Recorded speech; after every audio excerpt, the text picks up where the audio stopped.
So Lewis has been going through a bit of a phase of drawing eyes in his artwork. It's something that I quite like. You know, what he's been doing lately has been really cool, and when he drew the original piece, which we based the album cover off, you know, that was probably one of my favourite pieces that he'd done to date. You know, he's got some really cool ideas about, you know, kind of how he almost how he sees the world sometimes, and it's you know, just it's cool to have that expression of him on the front of this album. Yeah, I'm here in Barney's studio. We collaborated on the design of the new album Tangaroa.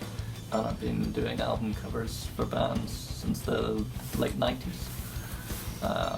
Bands that you may have heard of would be Muse, Funeral for a Friend, here in New Zealand, Devil's Skin, and I started working with Alien Weaponry in 2017. This is the original art piece that I did for it, and when I first did it I wasn't thinking about putting it on the album. I just was just bored and drew it up. The more I look at it, the more it kind of reminds me of how traditionally Tangaroa was depicted by the Māori as a kind of outward going spiral pattern. And then we decided to take it further from the original illustration and making more of a realistic depiction of what it could look like. So we came up with this, which had a few changes along the way, from changing from a human eye to an octopus eye, and making it like a moving mass of aquatic creatures, with hands between the tentacle and the eels that are brought up. You know, it's an expression of us as a band as a whole, and I think the album cover is really cool. It also makes awesome kick drum artwork, so that's a plus. And for me, I think hopefully people are going to enjoy the album artwork when the album does come out. You know, we get to show it off. Yeah, I basically grew up being chucked in the ocean by mum and dad as well. I think me and Henry both did, but kind of like Maui.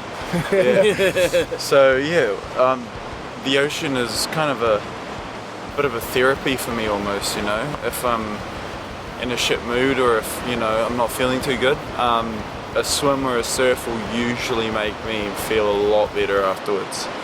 And it's nice to be able to, you know, go to the ocean and not see all this rubbish and plastic there, and, you know, not think about all the, you know, ocean birds and the fish that are dying because of this. So with Tangaroa, our interpretation of it is the energy of the sea rather than a god of the sea. It's the energy of the actual ocean itself. Hence the reason that there's no human aspect to this. It's like the octopus, the tentacles, the eels are all moving components of the sea itself. I don't quite know how people are going to react to the album artwork. I think it's awesome. There's no like clear image to it. It leaves a lot up to the imagination. With our LP, you know, the vinyl LP, it'll be, I guess, you know, it's a very zoomed in part of a much larger image that we're going to have in the centerfold, and so people who are buying the LP will be able to see where the artwork came from, and it's kind of a cool idea, you know, to have this artwork that's part of something bigger, because it really does it very accurately represents what Tangaroa is. You know, it's everything you think about when you think about the sea. It's always part of something bigger, and you know, that's one of the main messages we want to get across with this song and this album. So it's very fitting to have that artwork be the way it is.